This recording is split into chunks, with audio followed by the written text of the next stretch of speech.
हर हर महादेव आप सभी को। दोस्तों, आज हम एक ऐसे ऋषि की कथा को पढ़ेंगे जिन्होंने भगवान शिव को प्रसन्न करके मृत्यु को भी जीत लिया था।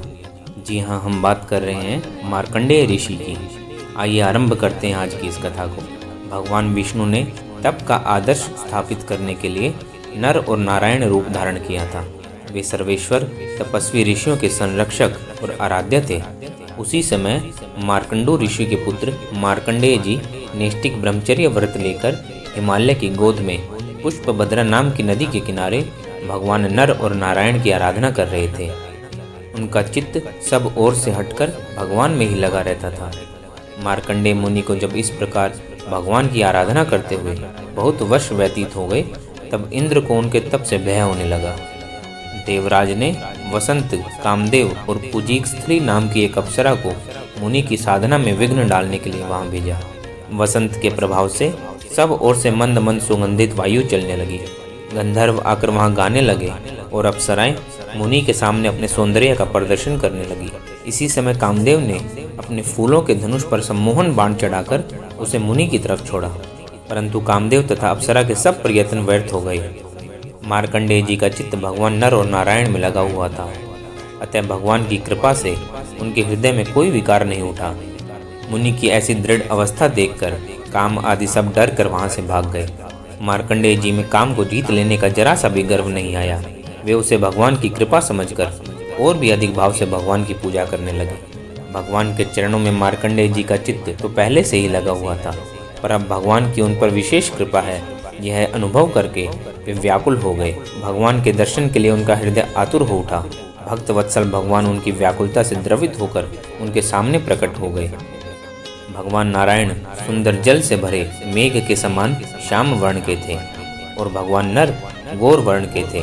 दोनों के ही कमल के समान नेत्र करुणा से पूर्ण थे। इस ऋषि वेश में उन्होंने अपनी जटाएं बढ़ा रखी थी और शरीर पर मृग चर्म धारण कर रखा था। भगवान के मंगल में भव्य स्वरूप को देखकर मार्कंडेय जी हाथ जोड़कर भूमि पर गिर पड़े। भगवान ने उन्हें स्नेहपूर्वक उठाया।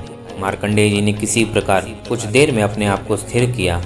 उसके बाद उन्होंने भगवान की भली भांति पूजा की और भगवान ने भी उन्हें वरदान मांगने को कहा। मार्कंडेय जी ने स्तुति करते हुए भगवान से कहा, प्रभु, आपके श्री चरणों का दर्शन हो जाए, इतना ही प्राणी का परम पुरुषार्थ है। आपको पा लेने पर फिर तो कुछ विशेष नहीं रह जाता, किंतु आपने वरदान मांगने की आज्ञा दी है, अतः मैं आपकी माया देखना चाहता हूँ। भगवान तो अवमस्तु कहकर अपने आश्रम बद्रीवन चले गए और मार्कंडेय जी भी भगवान की आराधना, ध्यान और पूजा में लग गए। सहसा एक दिन ऋषि ने देखा कि दिशाओं को काले काले मेघों ने ढक लिया है।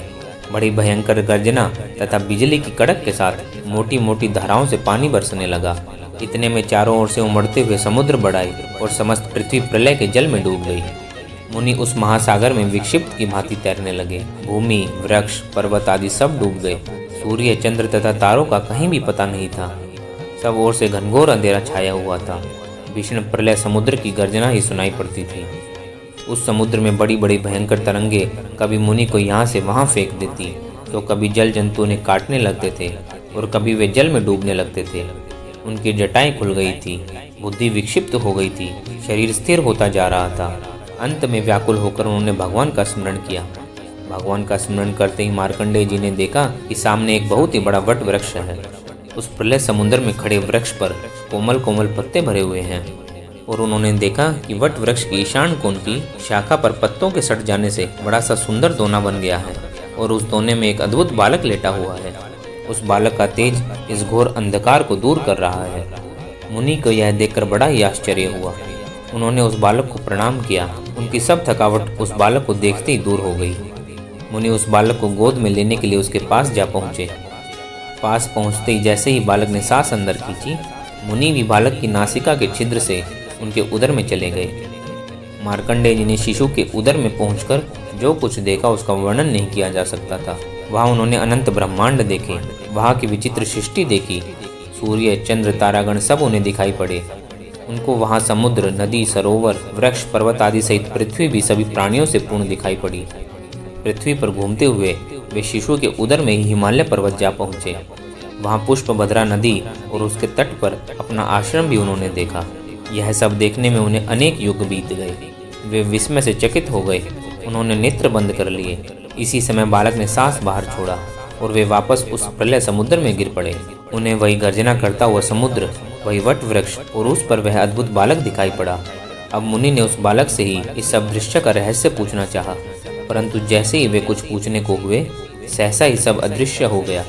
मुनि ने देखा वे तो अपने आश्रम के पास पुष्पभद्रा नदी के तट पर संध्या करने वैसे ही बैठे हैं।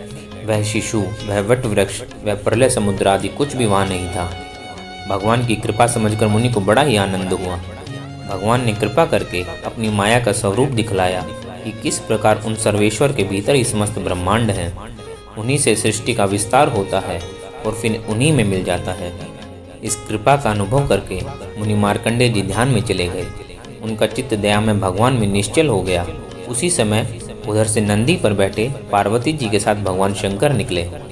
मार्कंडेय जी को ध्यान में एकाग्र देख भगवती पार्वती ने शंकर जी से कहा, नाथ, यह मुनि कितने तपस्वी हैं, ये कैसे ध्यान में बैठे हैं? आप इन पर कृपा कीजिए, क्योंकि तपस्वियों की तपस्या का फल देने में आप समर्थ हैं। भगवान शंकर ने कहा, पार्वती, यह मार्कंडेय जी भगवान के अनन्य भक्त हैं। ऐसे भगवान के भक्त कामनाहीन होते हैं। उन्हें भगवान की प्रसन्नता के अतिरिक्त और कुछ भी नहीं चाहिए। किंतु ऐसे भगवत भक्त का दर्शन तथा उनसे वार्तालाप का अवसर बड़े भाग्य से मिलता है, अतः मैं इनसे अवश्य बातचीत करूंगा। इतना कहकर भगवान शंकर मुनि के समीप गए, किंतु ध्यान में मुनि को कुछ भी पता नहीं चला। वे तो भगवान के ध्यान में शरीर और संसार दोनों को ही भूल गए थे। शंकर जी ने अपने योग बल से उनके हृदय में प्रवेश किया और हृदय में त्रिनयन कर्पूर गौर शंकर जी का दर्शन होने से मुनि का ध्यान भंग हो गया। नेत्र खोलने पर भगवान शंकर को आया देख मुनि बड़े प्रसन्न हुए। उन्होंने पार्वती जी के साथ शिव जी का पूजन किया। भक्त वत्सल भगवान शंकर जी ने उनसे वरदान मांगने को कहा।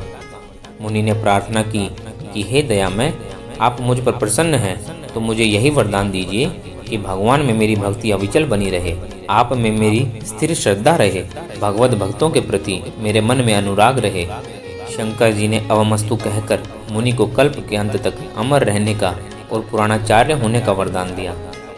मार्कंडेय जी पर भगवान शंकर की पहले से ही बहुत कृपा है। पद्म पुराण के उत्तरखंड में आया है कि उनके पिता मुनि मर्कंडू ने अपनी पत्नी के साथ घोर तपस्या करके भगवान शिव जी को प्रसन्न किया था और उन्हीं के वरदान से मार्कंडेय जी को पुत्र रूप में पाया था।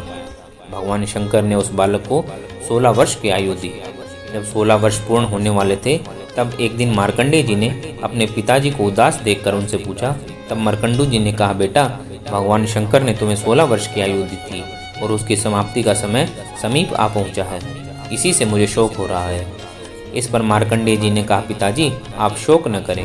मैं भगवान शंकर को प्रसन्न करके ऐसा यत्न करूंगा कि मेरी मृत्यु ही न हो। तदनंतर माता पिता की आज्ञा लेकर मार्कंडेय जी दक्षिण समुद्र के तट पर चले गए और वहां विधि पूर्वक शिवलिंग की स्थापना करके आराधना करने लगे। जैसे ही 16 वर्ष समाप्त हुए, काल वहां आ पहुंचा। मार्कंडेय जी ने काल से कहा, मैं शिव जी का मृत्युंजय स्तोत्र से उनकी पूजा कर रहा हूँ, इसे पूरा कर लूँ तब तक तुम ठहर जाओ। काल ने कहा, ऐसा नहीं हो सकता। तब मार्कंडेय जी ने भगवान शंकर के बल पर काल को फटकारा। काल ने क्रोध में भरकर ज्यों ही मार्कंडेय जी को हठपूर्वक ग्रसना चाहा, त्यों ही स्वयं महादेव जी उस लिंग से प्रकट हो गए। हुंकार भरकर मेघ के समान गर्जना करते हुए उन्होंने काल की छाती में लात मारी। मृत्यु देवता उनके चरण के प्रहार से पीड़ित होकर दूर जा पड़े। भयानक आकृति वाले काल को दूर पड़ा देख मार्कंडेय जी ने पुनः भगवान की पूजा आरंभ कर दी। वह पूजा इस प्रकार थी। कैलाश के शिखर पर जिनका निवास गृह है, जिन्होंने मेरु पर्वत का धनुष, नागराज वासुकी की प्रत्यंचा और भगवान विष्णु को अग्नि में बाण बनाकर तत्काल ही दैत्यों के तीनों पुरों को दग्ध कर डाला था, संपूर्ण देवता जिनके चरणों की वंदना करते हैं, उन भगवान चंद्रशेखर की मैं शरण लेता हूँ। यमराज मेरा क्या कर लेगा? जो मत वाले गजराज के चरण की चादर ओढ़े परम मनोहर जान पड़ते हैं, ब्रह्मा और विष्णु भी जिनके चरण कमल की पूजा करते हैं, तथा जो देवताओं और सिद्धों की नदी गंगा की तरंगों से भीगी हुई शीतल जटा धारण करते हैं, उन भगवान चंद्रशेखर की मैं शरण लेता हूँ। यमराज मेरा क्या कर लेगा? जो यक्ष राज कुबेर के सखा, भग देवता की आंखें फोड़ने वाले और सांपों के आभूषण धारण करने वाले हैं, जिनके श्री विग्रह के सुंदर वाम भाग को गिरिजा किशोरी उमा ने सुशोभित कर रखा है, कालकूट विष पीने के कारण जिनका कंठ भाग नीले नीले रंग का दिखाई पड़ता है, जो एक हाथ में फरसा और दूसरे में मृग मुद्रा धारण किए रहते हैं, उस चंद्रशेखर भगवान की मैं शरण लेता हूँ। यमराज मेरा क्या कर लेगा।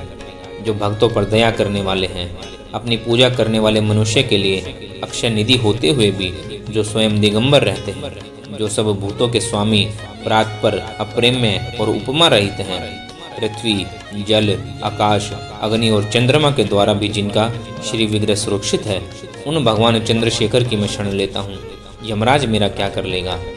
जो ब्रह्मा रूप में संपूर्ण विश्व की सृष्टि करते हैं, फिर विष्णु रूप से सबके पालन में संलग्न रहते हैं और अंत में सारे प्रपंच का संहार करते हैं, संपूर्ण लोकों में जिनका निवास है, तथा जो गणेश जी के पार्षदों से घिरकर दिन रात भांति भांति के खेल किया करते हैं, उन भगवान चंद्रशेखर की मैं शरण लेता हूँ। यमराज मेरा क्या कर लेगा। जिनका कंठ नीला और नेत्र विकराल होते हुए भी जो अत्यंत निर्मल और उपद्रव रहित हैं, उन भगवान शिव को मैं मस्तक झुकाकर प्रणाम करता हूँ। मृत्यु मेरा क्या कर लेगी। जो वामदेव, महादेव, विश्वनाथ और जगत गुरु नाम धारण करते हैं, उन भगवान शिव को मैं मस्तक झुकाकर प्रणाम करता हूँ। मृत्यु मेरा क्या कर लेगी। जो देवताओं के भी आराध्य देव, जगत के स्वामी और देवताओं पर भी शासन करने वाले हैं, जिनकी ध्वज पर वृषभ चिन्ह है, उस भगवान शिव को मैं मस्तक झुकाकर प्रणाम करता हूँ। मृत्यु मेरा क्या कर लेगी। जो अनंत अविनाशी, शांत, रुद्राक्ष मालाधारी और सबके दुखों का हरण करने वाले हैं, उन भगवान शिव को मैं मस्तक झुकाकर प्रणाम करता हूँ। मृत्यु मेरा क्या कर लेगी। जो परम आनंद स्वरूप, नित्य एवं मोक्ष की प्राप्ति करने के कारण है, उन भगवान शिव को मैं मस्तक झुका के प्रणाम करता हूँ। मृत्यु मेरा क्या कर लेगी। जो स्वर्ग और मोक्ष के दाता हैं तथा सृष्टि पालन और संहार के करता है, उन भगवान शिव को मैं मस्तक झुका के प्रणाम करता हूँ। मृत्यु मेरा क्या कर लेगी। इस प्रकार शंकर जी की स्तुति करके भगवान शिव को उन्होंने प्रसन्न किया और भगवान शिव ने प्रसन्न होकर मार्कंडेय जी को मृत्यु पर विजय दिला दी। हर हर महादेव। दोस्तों, यह थी महान मुनि भगवान के परम भक्त मार्कंडेय जी की कथा। हम अगली कथा में एक नए भक्त की कथा के साथ फिर से मिलेंगे। हर हर महादेव दोस्तों।